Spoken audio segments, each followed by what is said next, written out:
Hello, my friends. It's your host, Maria Cecilia, and welcome to the Mighty Precious Feet, an enrichment program where we empower and equip all you girls of all fitness levels to achieve greatness set by God. In this podcast, we share ways on growing the mindset, inspiring the virtues, and strengthening the body, all to encourage your desire to protect all human lives, all things precious.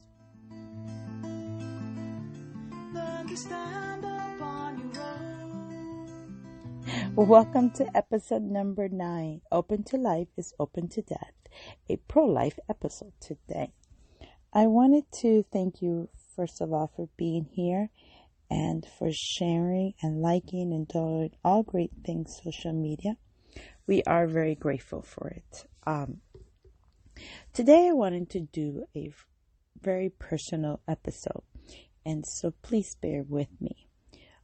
This afternoon, our local club of the Mighty Precious Feet Girls is hosting a walk-run event where moms who have lost children in the pregnancy infant stage can come together and meet each other, support each other, and let somebody know out there that they're not alone. And the walking and the running, it's the physical aspects that we keep trying to enforce here in Mighty Precious Feet. Try to show the girls that taking care of your body by doing physical movement and what you eat and what you drink is also a part of empowerment, because you can empower your mind and you can have godly virtues, but you have to have the body strength to go out into this world and do the greatness you're set to do. So this is a good example, and having this opportunity to meet with other women who have suffered as I have suffered. I have lost 5 children. 4 are boys and 1 is a girl. And the first one I lost is the one that I was a hard one. It was early stages, so it wasn't something I thought I would ever come across or experience. And I knew that being open to life meant that you were willing and opening your heart, your home to the children that God would send you. And when you become pregnant, you have that illusion of this child coming to be. And it's kind of hard when that does not fulfill into a human being in your arms.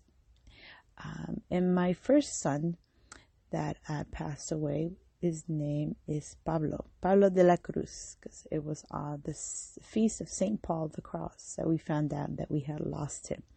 Now, he was my second child because my first one, oldest daughter, is alive and kicking. So I was excited really to have another sibling for her, close in age.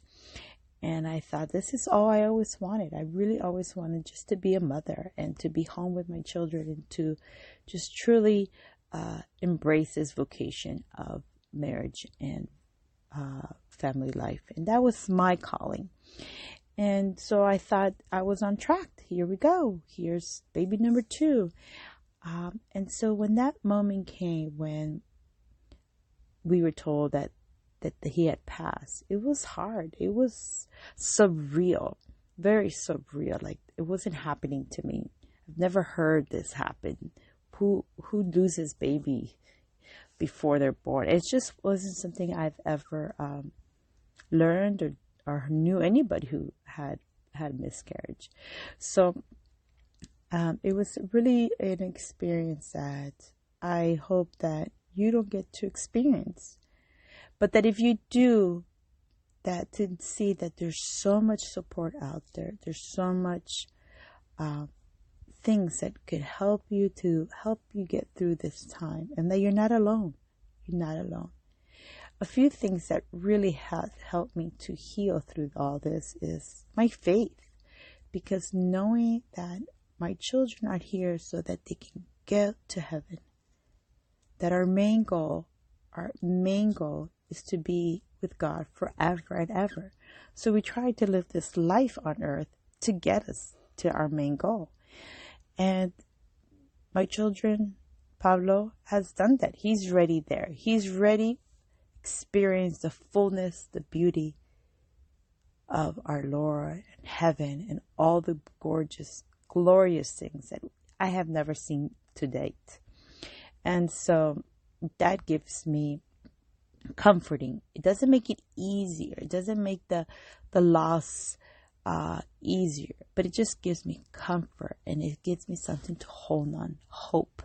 The hope that one more time we'll get to meet and we get to be with each other and enjoy the glorious beauty of God. My goal is to do things on earth to get me there and to help my children on earth to do the same. So after Pablo, it was a while, and then I had 3 kids, and then I was pregnant with number 5, and it was a dream, but it was really quick, another fast and easy come and go. I don't think I even had 2 weeks to truly grasp the idea that I was pregnant before I lost my child. And people just don't know how to deal with people suffering this, because I remember the lady at the office was very cold. I've never had somebody tell me there's just nothing there. Like, how could there not be nothing there? A week ago, there was something, and now you're telling me there's nothing there. And the way she expressed it was so cold. So, just coldness. But thanks again to my faith, to holding on to the little glimpse of hope at times. I knew that child was, already seeing glorious things that I would never experience yet. But the hard part was that I had to explain now to my older daughter, who at that time was maybe 4, 5, and so I've had 4 kids. So 6 years old. It's all a blur at that stage. And that was going to be hard and to explain to her. But she was amazing. She had such an insight. She says, she tells me, Jesus needed her more. And it's her name. She's a girl, and her name is Martha.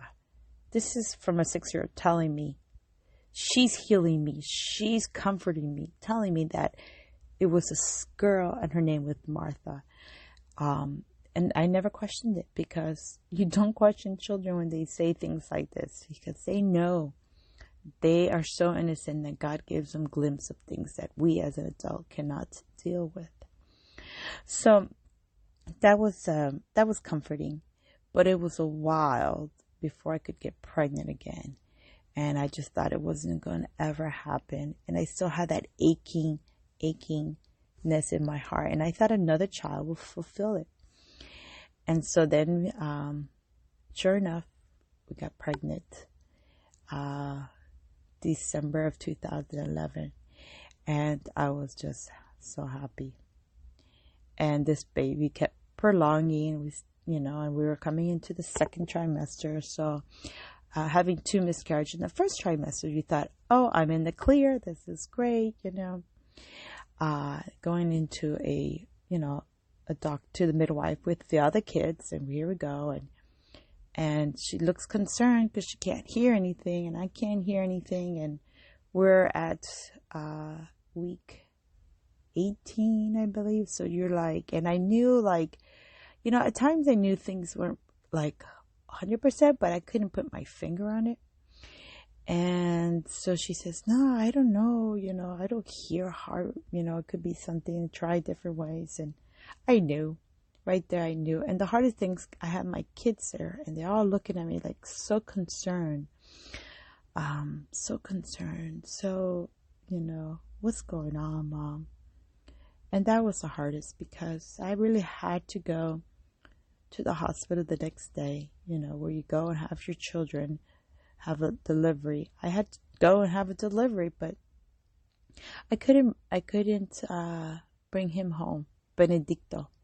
I couldn't I got to hold him for a while. We got pictures. We got a little stamp of his feet, and we got to hold him for a while. But I wanted to hear his cry. I wanted to feel his little fingers reaching, touching my cheeks. But it wasn't going to happen, and it didn't. And it was during the week right before Holy Week. So it was able to ask Our Lady to help me get through this time, because she was about to lose her son to the most gruesome death ever imagined in the world for us. And so I asked her to help me to have this hopeness and this generosity of love towards life, even though if I once again experience another death. I'm telling you that open to life, you have to be open to the idea that you might encounter more death than you would like. So that was, yes, we buried him. We had a funeral for him, and that was very healing, to say the least.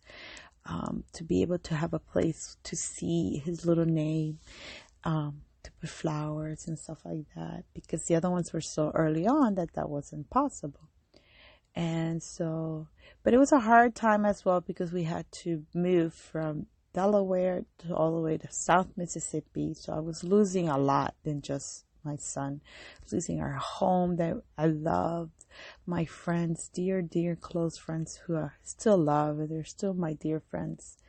The whole, normal of everything there, and going into a place I didn't even know one soul, not one person we even knew in South Mississippi. And that was 7 years ago. So we came down and we settled in, and we're resilient. We are, our children are homeschooled, so they weren't going to be in a situation where it was uncomfortable, because they were with each other and stuff like that. So we moved down, and that was of July 2012, and things were just, there and, moving along, like I said. But of course, my heart still ached for another child. And sure enough, March of 2013, I become pregnant again with another son. And his due date was December 12th. I'll never forget that, because as Hispanic Catholics, December 12th means a lot to us because of our Blessed Mother apparition in Mexico.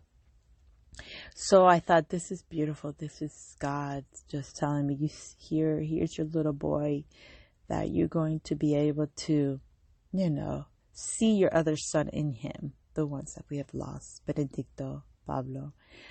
But the unthinkable thing happened once again, my friends. Once again, I experienced this heartache, this ripping of my heart. And I was in denial on this one, even to the moment I delivered him in the hospital. Because again, this was another second trimester miscarriage. I was in denial. I just kept saying, no, he's alive. I kept thinking, but no, he had passed away. And so once again, now in South Mississippi, we're bearing another son, Juan Diego. And that was hard. It was hard in so many ways. They were all hard. This is really hard. There's nothing easy about this, but my faith again. And I guess having the other children distracting me from this all, and just thought I need to take care of myself and don't do more blaming of I did this, I drank this, I ate this, because that's hard. You start seeing all the things you did that you could have prevented this. But I had to put it all on God, and I finally learned the word abandonment. I abandoned everything to Him.